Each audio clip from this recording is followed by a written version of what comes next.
Good morning, ladies, and welcome to the Women2Women's National Conversations Tour.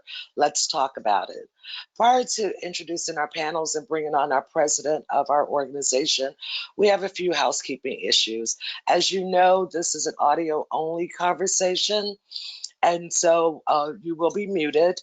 But if you look on your screen, there is a chat box. So anytime during the presentation that you have a question for any of our panelists, please feel free to submit it. We will do our absolute best to try to address all of the questions. As we know, this is a very relevant topic, as always, but especially during these unprecedented times. For future reference, after this event, it will be on our website at w2wtour.com, as well as on our social media platforms. So without further ado, I'd like to introduce Sarah Chamberlain, President and founder of the Women2Women National Conversations Tour. Thank you, Sharon. And Cecilia, thank you very much for putting all this together today. And ladies around the country, thank you so much for joining us at a time that our nation has been rocked by tragedy and unrest in the recent weeks and months, shaken by a tipping point in injustice, a pandemic, and a widespread economic devastation. I mean, all three at one time is very overwhelming.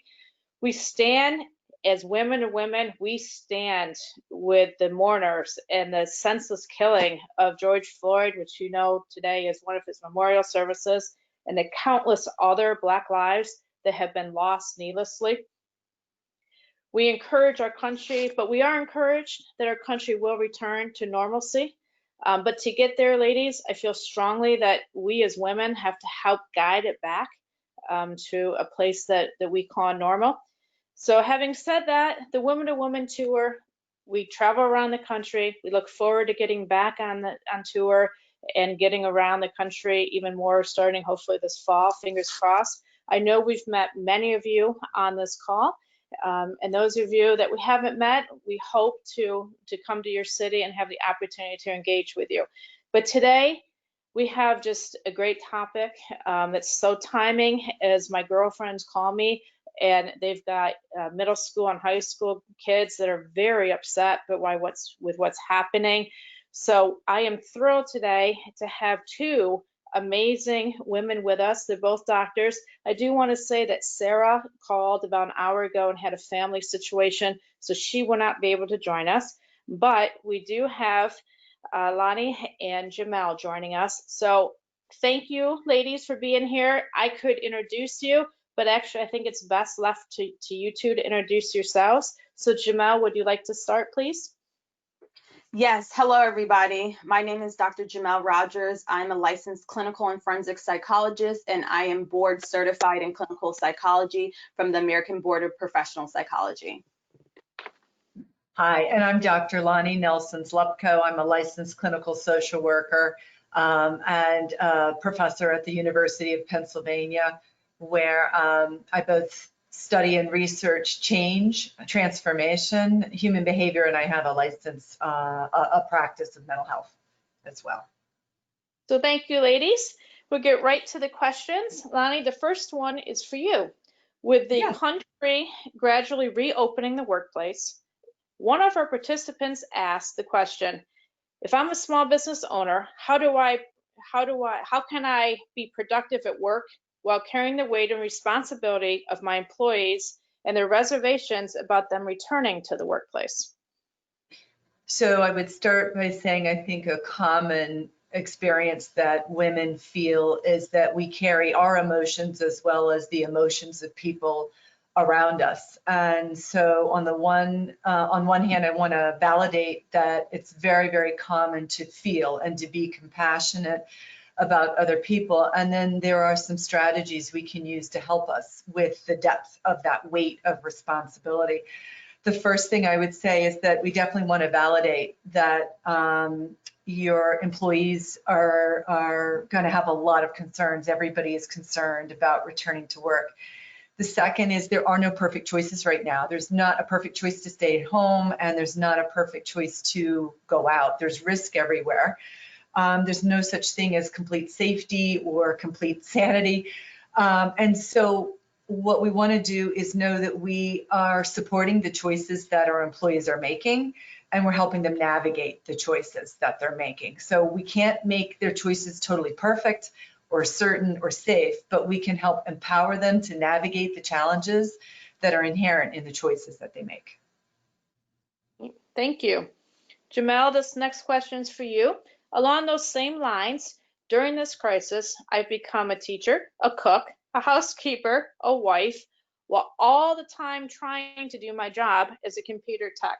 I have lost myself in this process of dealing with everyone else, and I feel I'm losing it. What advice can you give me?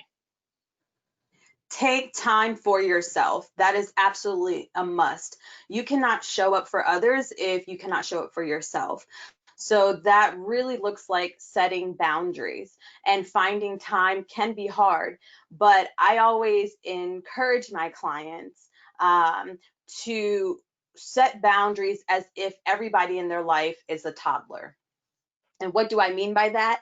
Toddlers understand bathroom time. When the door is closed, they know that mommy is in the bathroom, and then that's their time. And so if you could just steal away 10 minutes to recenter yourself, then that will help you regain all of the time and all of the energy and all of the resources that you feel that people are depleting from you, because that's most of the time when people feel like they're losing it, when they don't have time for themselves, when they cannot center themselves, when they cannot focus on themselves. You know, it's great to hear you say that. And it's funny you use the bathroom reference. I don't know if any of you women have seen the cookie commercial where the woman is in the bathroom and she pretends it's her husband and the kids run away. So she has a few extra minutes to eat her cookie. I can't remember the brand, but every time I see that, I laugh. And of course, after she pretends it's her husband, the kids don't bother her anymore, or him. And Right. they run off, and she has a few more minutes in her bathroom. But so thank you. The next question is for Lani. Prior to the pandemic, I was an HR director, handling grievances of our employees. I am not interested in solving other people's problems any longer. I have run out of compassion to assist others. How do I get through this? So we're talking about compassion fatigue right here, that either because the world around us is too overwhelming and we have too many of our own concerns to take on the concerns of others, but this happens, this is a thing. And there's a couple of ways to look at this. The first is to really recognize without guilt or apology that you've run out of desire to care about other people, and give yourself permission to note that it's time to pull inward and zone inward and take care of yourself, and worry about your own interests. I work with social work students and psychology students, and sometimes I find when they become pregnant for the first time, prior to the pregnancy, they cared about the whole planet and everyone in it. And when they become pregnant, they're worried about the baby. And there's something normal and natural about a focus. So sometimes compassion fatigue happens when something very close to home needs us, our self, our livelihood, our security. So number one, I would listen inward and really take a look at, is it time for you? And if so, do you have other alternatives, other roles you can play in HR, other parts of the job, or a new role altogether? If it's not possible to switch your role, I would give you permission to care less and not feel guilty about that, that you're probably still amazing at what you do in HR, that you're how much you care about other people may not be as obvious to them as it feels inside of you. And I call this really like find your 10%. Try to care 10% or just enough. This feels like moving through the motions, and that's okay sometimes. If we can't truly make a change, giving ourselves permission to pull it down to 10%, get through the day, and know that your care and your compassion for others will come back again in a different sequence of your life when maybe you're not feeling so either overwhelmed or distressed yourself. Thank you. Gimel, this next one's for you. It kind of blends in with what we've already been talking about. This woman cannot get a break from her kids, her job, her husband, her family, or the news. And I think the news right now is a key part of this. How can I find time for myself? I'm up at 6. I go to bed at 10. I try to explain to my family that I need 30 minutes to myself, but they think I'm being selfish and weak. You are not being selfish nor weak. I just want to say that, put that out there first. Do not feel guilty. We all need our time. And you're absolutely correct. It does tie into the first question about the whole bathroom scenario. And some things that you can do if you need 30 minutes a day is to perhaps have 10 minutes of just 3 blocks of time. It may be you need to get up 10 minutes earlier before the house. And then going to bed 10 minutes either earlier or 10 minutes later, and then having 10 minutes in the middle of your day. So unless there's something that you have to get done in a 30-minute time block, that's different. But if you just say, I need 30 minutes, then I would encourage you to break it up throughout the day, whether you need to go and meditate, have deep breathing. If you go into the bathroom, put in earplugs so that you don't even hear anybody calling your name or knocking at the door. You can really just take that time for yourself, because you have to have those boundaries. And then also, looking at journaling, looking at explaining to your husband that we are all stressed out. These are unprecedented times. So can we turn off the television sometimes? Can we turn off the radio sometimes? Maybe just listen to classical music, jazz, or just water sounds, anything that's soothing, right? And so we have to unplug from the world around us temporarily, because if not, we're just feeding ourselves toxins day in and day out. And the more we see stuff, we can't unsee it. The more we hear stuff, we can't unhear it. And so it's just inundating our lives. So we have to unplug, number one. Number two, we have to make sure that we use at least 10-minute blocks of time throughout the day, so you can get that solitude and really focus on centering yourself during that time frame. Thank you. Great suggestions. Lani, this next one is for you. One of our participants asked, I'm a big fan of therapy. I typically visit my therapist about once a week, but we are now conducting our sessions via Zoom. I am finding it is not as helpful as as being in person with them. What can I do to handle this?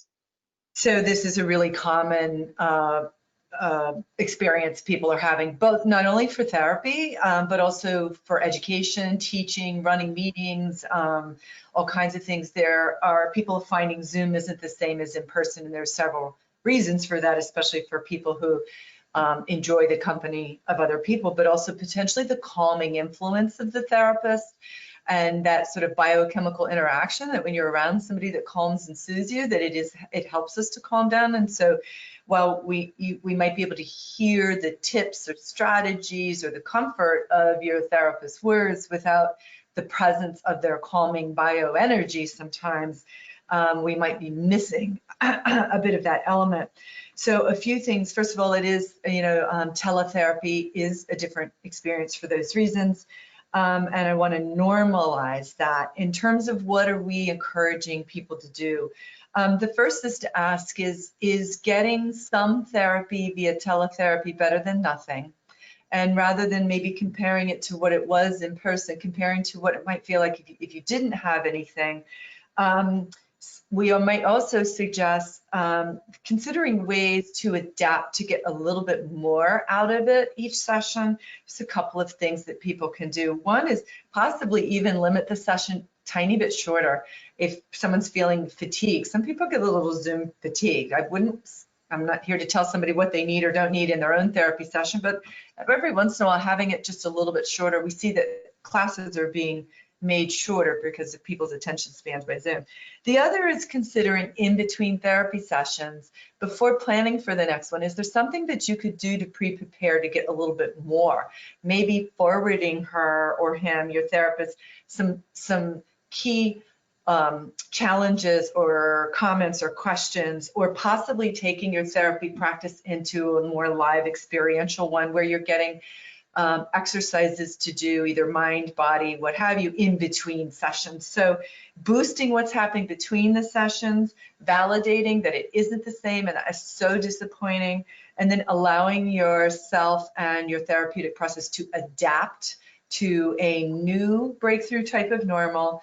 I would also ask you to consider, if you're not getting something out of it or you feel like you're getting less, what's most important to you now that you want to get out of those sessions, and making clear with your therapist so that that person can get creative with you and help brainstorm ways to get more out of those sessions. Great, thank you. Okay, this next question is not from me, but it could have been from me. So Gimel, this one's for you. Here we go. I'm exhausted when I wake up. My sleep pattern is off. My mind is constantly racing with thoughts of what I need to do, what I have forgotten to do, and what someone else needs me to do. I need to relax. Any suggestions?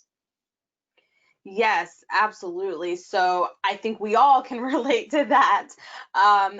So what's happening is cortisol, which is the stress hormone, is at an all-time high. And anytime that we continue to feel stressed, we have chronic dendrite branching. All that means is that neurons are becoming stronger and stronger and stronger in certain parts of our brain. And so it's harder for us to relax. What can help? You have to regulate your sleep. And everybody's body is different. Some people can go off of 6 hours, some people need a full 8 hours.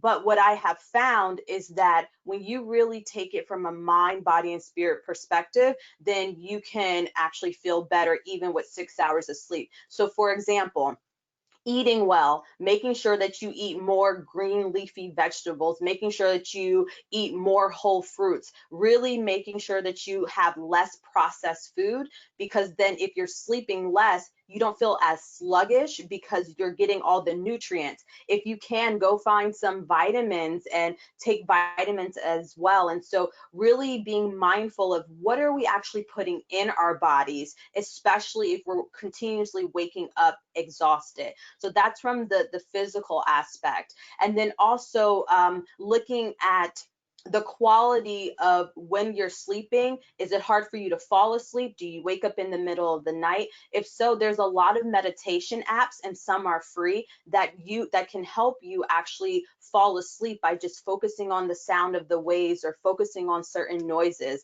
And so look into some meditation apps as well, because getting proper rest is key.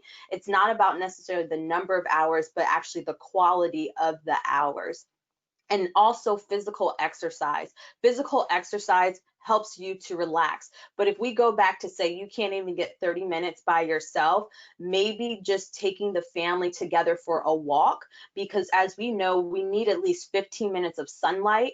I was talking to somebody the other day and they said they hadn't left the house since Sunday and it was Wednesday. And I said, okay, well, that's not healthy. I know we're busy. I know we're being pulled in 50 million directions. But even if you say, okay, family, during lunchtime today, we're just going to go outside and take a walk for 15 minutes. We need that sunlight. It activates certain neurons in our brains, and that actually helps us stay mentally well. And then if you actually can exercise, do that, because that will also help your quality of sleep, as well as to make you feel less exhausted in the morning. And then another one, if you have a pet, spend time with your pet. As our other panelists had acknowledged, just that presence actually helps, whether it's another person or a pet. And most of the times pets can be very calming and soothing. And then also cut off any toxic relationships. That goes with the whole starting and looking at boundaries. And if you can't cut off the relationship, because let's say it's a professional relationship, then as the other tips were mentioned earlier, set those boundaries. Try to see if you can reorg yourself. And also, if you have a partner and if you're in a relationship, research tells us that peaking during sexual experiences also helps relieve stress, and it also helps you feel less exhausted. And so really looking at it from a mind, body, and spiritual standpoint. And if you're by yourself, to activate the parasympathetic nervous system, which is actually our parachute that brings us down, gently touch your lips, engage in slow abdominal breathing, think of peaceful energy, and spend time again in nature. And so why are all these things important? Because anxiety is produced when we are focused on the future. Our mind continues to just focus like, I need to do this, I need to do this, I need to do this. And when you're always in the future, you can never calm down. Depression is produced when you're always focused in the past. I wish I would have done this, I could have done this better, I didn't do this, I forgot to do this. But when you stay present, you feel a sense of peace, you feel a sense of calmness. So I really encourage everybody to focus on the present, and when they wake up, to say, okay, here's my to-do list for the day. If I can't get it done, that's fine. I'll put the optional things at the bottom, the necessary things at the top. I'm not going to stress out. Today's a new day. All right, so Gimel, I love that advice. In my life, my dog will be happier. I have a little Yorkie, and I won't gain the COVID-19 because I'll be exercising. So thank you. Wonderful. The next one is Lani. One of our guests asked, she's drinking a glass or two of wine every day, which is a new habit for her. She's afraid she's using wine as a crutch. Do you have any advice for this? I do, and this one ties in, it just dovetails with what Dr. Gimel just said. Sometimes people drink, or we drink to relax, or we drink to cope, or we drink because we're stressed, or we're anxious, or we drink because it's like a pleasant ritual to reward ourselves for surviving a tough day, juggling all these things. Those are, coping tools that people use. The problem is the coping tool of alcohol becomes a new problem, and it doesn't solve all those other things, and it undoes a lot of all of that other progress that people can make. So I'm not here to say nobody can ever drink, but we do have a pattern actually of drinking more right now, and we have another problem, which is women drinking more than they have in this country because of increasing normalization of sort of the wine culture for women drinking pretty much wherever they go. And so we want to be aware as women about pushing back against some of this additional drinking for all of the reasons. So let's echo what Dr. Gimel just said. The more we are finding micro joy or micro celebrations or micro relief throughout the day, right? Pausing 10 minutes here, 5 minutes here, to be in the now and have just that micro ritual of sanity or something you look forward to in the middle of the day, the less it's a slog fest that we get through and then feel like I need a drink now that it's 5 o'clock or whatever. So, getting present in the now, staying in the now, sort of centering yourself on maybe the 5 senses. A lot of what Dr. Gimel was talking about there is finding activities that get you in touch with, things you can see, touch, smell, taste, and feel. Those things we become consumers of in the now instead of responsible for in the future or the past. And so that can anchor us down. And so throughout the day, do you have some hot tea that you drink, or a little snack that's healthy that you enjoy, or again, a walk or time with your dog or somebody that you love, and telling yourself you're boosting yourself then, you're relaxing yourself then. The other is this habit thing. We can get in bad sleeping habits, but also bad drinking habits, where our body starts to psychologically and physically start to look forward to or crave alcohol.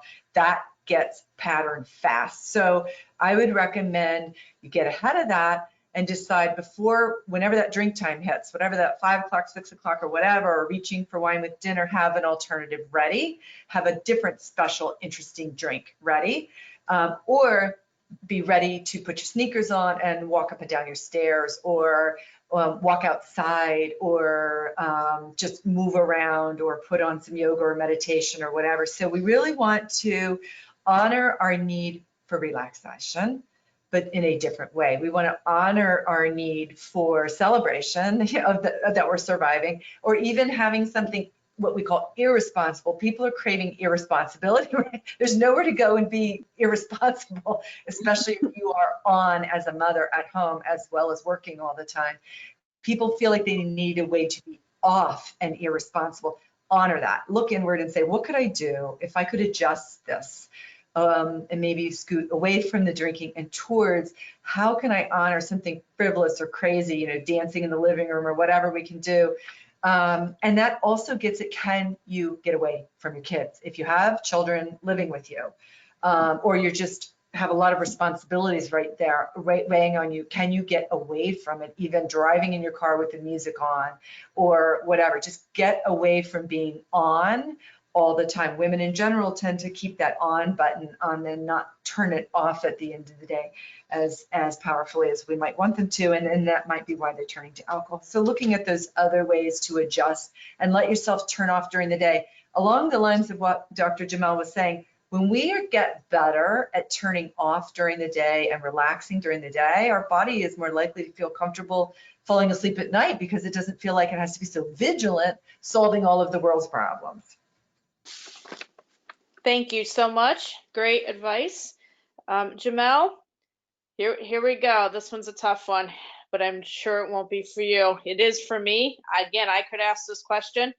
With the pandemic crisis, the return to work fears, and now the racial crisis in this country, I'm overcome with a sense of sadness. How do I shake this dark cloud? And how do we get our kids through this dark cloud? Well, first, you have to center yourself, be honest with yourself.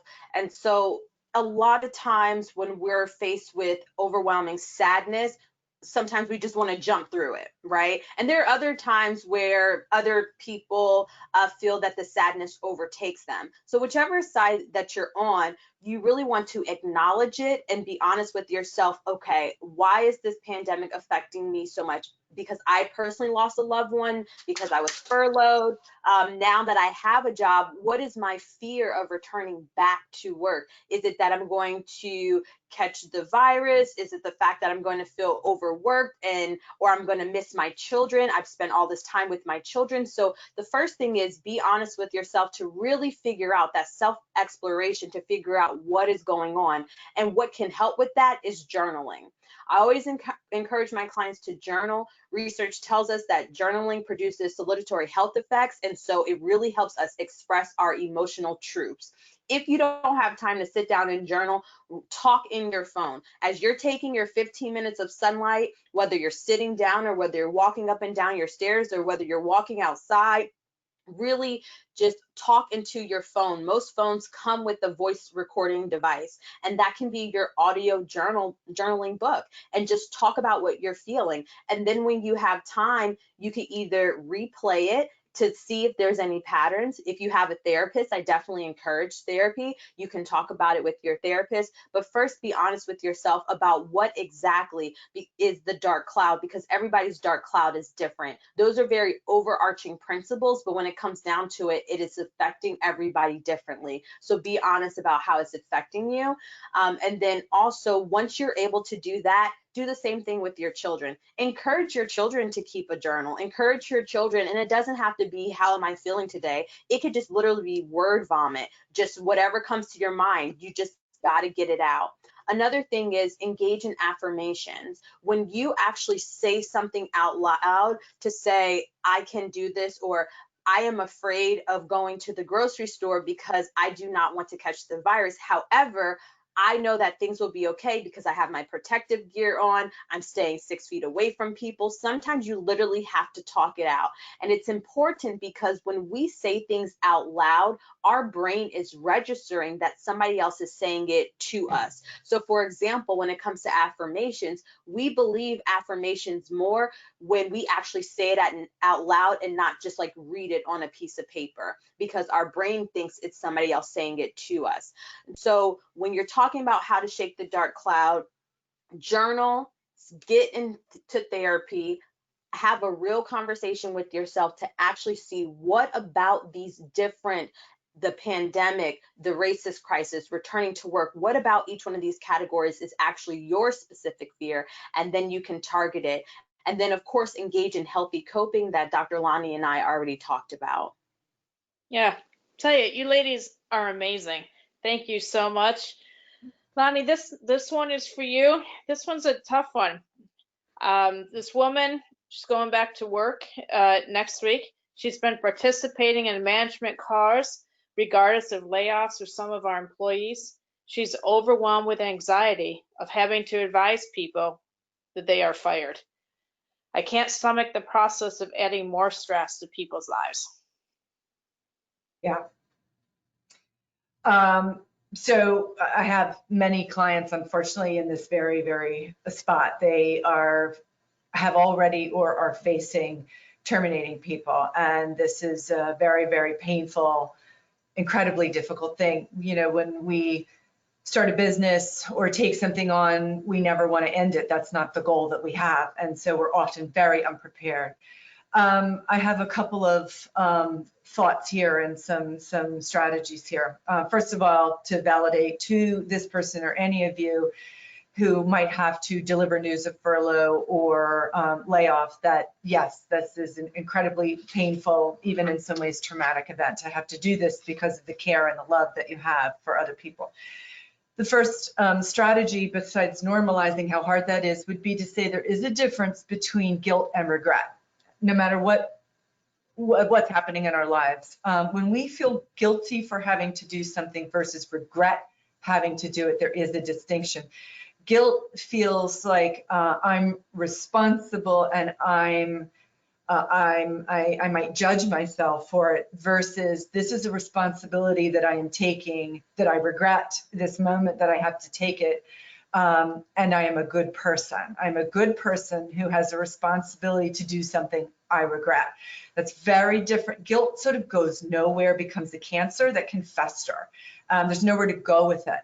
Regret is something that we move through, and that's the part of this, I would say, that as incredibly difficult as this pandemic is, and it will be an enduring one, with regret, we want to be able to think about enduring and moving through this moment. So we're not trying to quickly or rush through something like delivering the news of a layoff, but when we do have bad news to deliver to people, we want to picture their lives and our lives past that moment.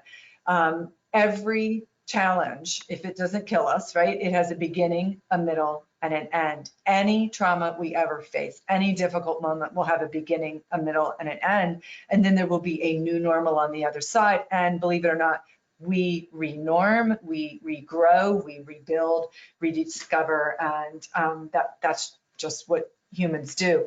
And so I think when we are bringing bad news to people, we want to regret that we have to do that. And picture enduring it with that news with them, and picture preparing yourself for that news, preparing them for that news, rather than having to protect or prevent that difficult event. That's true of anything we're fearing. Rather than sort of totally prevent it, we're prepared to face it or address it.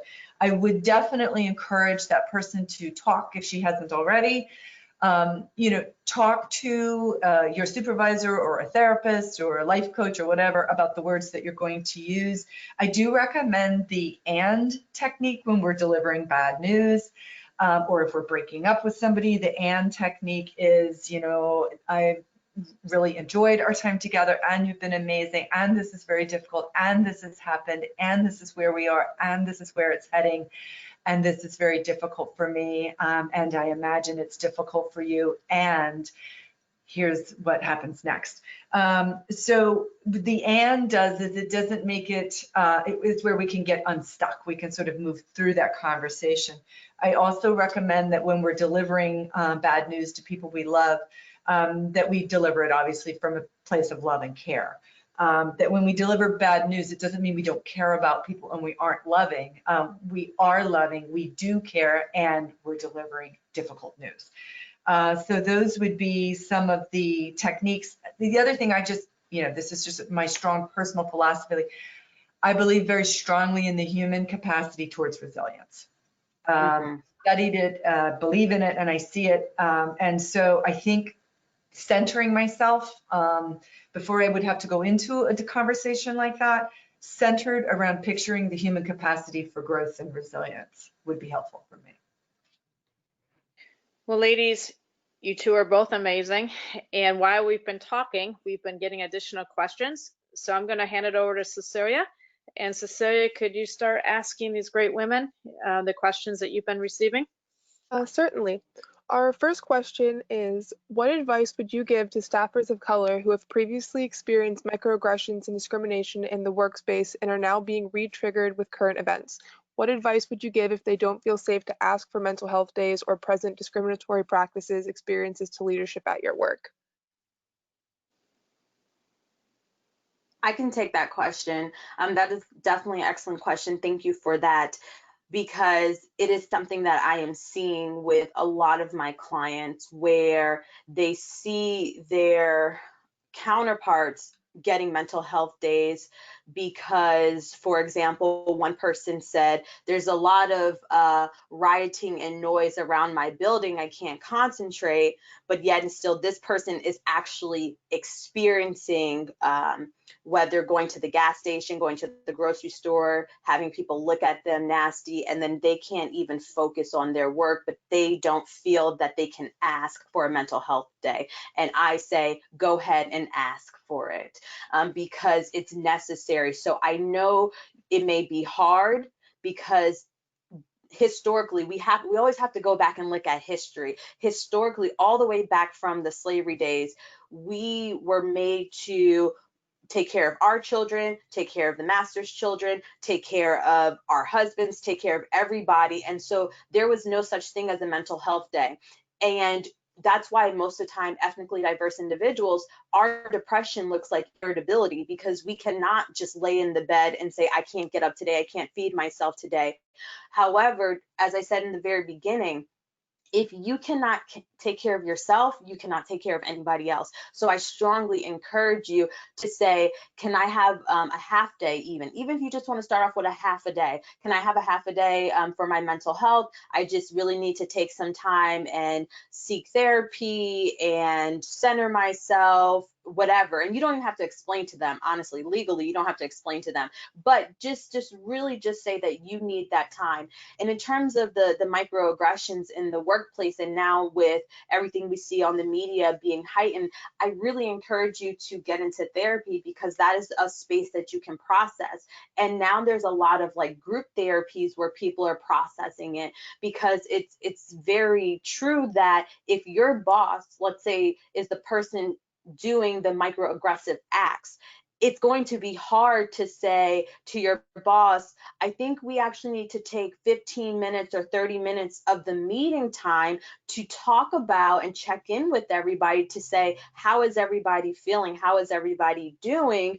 Because they may present as they don't care because they engage in those acts. However, we also have to understand that a lot of people have implicit bias, meaning they're not aware of their biases. And if they're not aware of their biases, they may not consciously know that they're saying things that are offensive, that they're doing things that are hurting your feelings, and that can come across as very insensitive and prejudiced and racist. And so we do have to kind of take those steps. But try to find allies in the office, people who are on the same page with you, people who believe in your agenda as well. And so you can form a group to say, hey, we talked about this topic and we think it might be great to bring this to the team to just do a check-in. So those are just some like short examples that I think would be beneficial.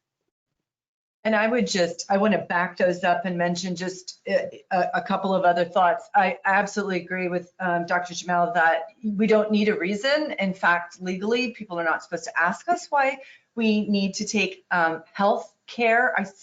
We see mental health as health care. And so that should be a protected right for you to take a health care day, even if it's for your mental health. Second thing, agreed, is that to sort of, if you don't feel psychologically safe, if we don't feel psychologically safe saying that I am experiencing microaggression because I don't know or I believe in any level that my boss even knows what that is, or maybe that person is an aggressor, that's when we, again, want to use our right to protect what it is we're taking a personal day. The other thing I occasionally encourage people to think about is taking professional development day, but giving it to yourself in this way. And there actually are some professional development workshops and so forth that are geared for wellness. So in addition to getting therapy, professional development that is geared towards mental health wellness, possibly contacting HR and educating them if there are microaggressions happening inside. We're talking about if it's happening inside, but it's sort of everywhere. And then not that it's everybody's job to be a part, but maybe sometimes turning our overwhelm and fear into, as Dr. Gimel is saying, taking action and joining either a group of like-minded people taking steps forward as well. Thank you. Our next question, with all that is happening lately, I am having difficulty in discussing the current race relations problem with my elementary school children. We live in a very diverse community and they don't understand. They are very confused. Do you have any helpful techniques? I'm trying to be open without scaring them. This is Lani. I can share with you a conversation I had. This is the way I phrased these issues with my children. Sort of what's happening and what's the anger. I think there's a couple of comments. One is people hurt each other, and we hurt each other, and we have work to do, and it's not okay. And people hurt each other on the basis of race, and it's never, never okay. And some people will tell you, or you may hear, that certain people behave a certain way because of the color of their skin or their gender or whatever, and that's not true. People behave the way they behave for lots of reasons, and people behave their best when they're loved and respected. And we're going to do our part. At the time I was explaining this to my oldest son was 7, sort of crying, saying, why do people treat people differently? And I said, you know, there's all these different layers and reasons. And I was pregnant with my 3rd. And he said, well, Mom, will you promise me that if our baby has dark skin color, we will love it? I said, of course I will, but sweetheart, you have to understand our baby's going to look like Daddy and I. And then he asked why, and we had a whole different conversation. But for me, it was we behave the way we behave because of how we're treated. And we always want to endeavor to love better, respect better, and treat better. So that's a really simplified, that was, I share that with you. That was my version of how to talk to elementary school kids at a very difficult time then. And, who knows if it'll be helpful to you now. Excellent, thank you. And I just want to input really quickly that sometimes children are very inquisitive, and the more inquisitive the child is, the more real you have to get about the history of our nation. However, there are a lot of workbooks and coloring books and children's books about our history. And sometimes it's even good to show like little clips. For example, Jane Elliott, she did a study with 3rd graders about race. I think it was like in the mid or late 60s. And so even if she can do an experiment about race with 3rd graders in the 60s where it was high and prevalent, then that is something that we can sit down with our children and really just say, people want to judge people based on the color of their eyes. I'm downplaying you and degrading you because you have brown eyes, and I think I'm better because I have blue eyes, something that we cannot change, right? And so really just saying that, does that make sense? It doesn't, but that's how some people were raised. That's how some people live. And if, as Dr. Lani said, they do not feel love, that means they have self-hate. And if you have self-hate, that means you do not know how to love yourself. And if you don't know how to love yourself, how can you love somebody else? How can you validate and acknowledge somebody else for who they are if you can't even value and validate yourself? I want to also piggyback and just add one thing along the lines of children and development, that, sometimes when we're explaining things to kids, exactly, we start small, and when they ask more, we can give more. They'll let you, your children will know how much they want to know by how deep their questions go. Some really, really want to go there, and they will ask very, very loaded or powerful questions that then we want to be honest with them about, like, exactly the history and what's happening. They will guide you for what they are ready to hear by the kinds of questions that they have. Sometimes their question is on a certain level and maybe not as deep or pervasive, but really preparing ourselves. We need good answers for the questions. Our kids are having some excellent questions, and we need to be ready with some salvageable answers. And exactly, we can Google some of this online. What's a good answer for why blank blank? What's a good answer for blah blah blah? And there are lots of good books for children on lots of very, very difficult topics. Yeah. So this is Sarah again, because I promised we would stay on time. Unfortunately, we're going to have to end there. ladies, you've been amazing. I want to thank you so much for joining us today. And for everyone who's listening, you know, women comprise 52% of the population in this country. Women2Women exist to unite women and to elevate our voices in Washington.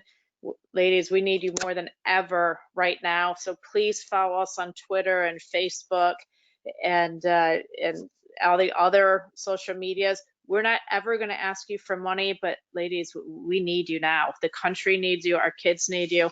So please join us, join the movement. And again, ladies, thank you so much for participating today. And we hope you have a great rest of your day. Absolute pleasure. Thank you. Thank you.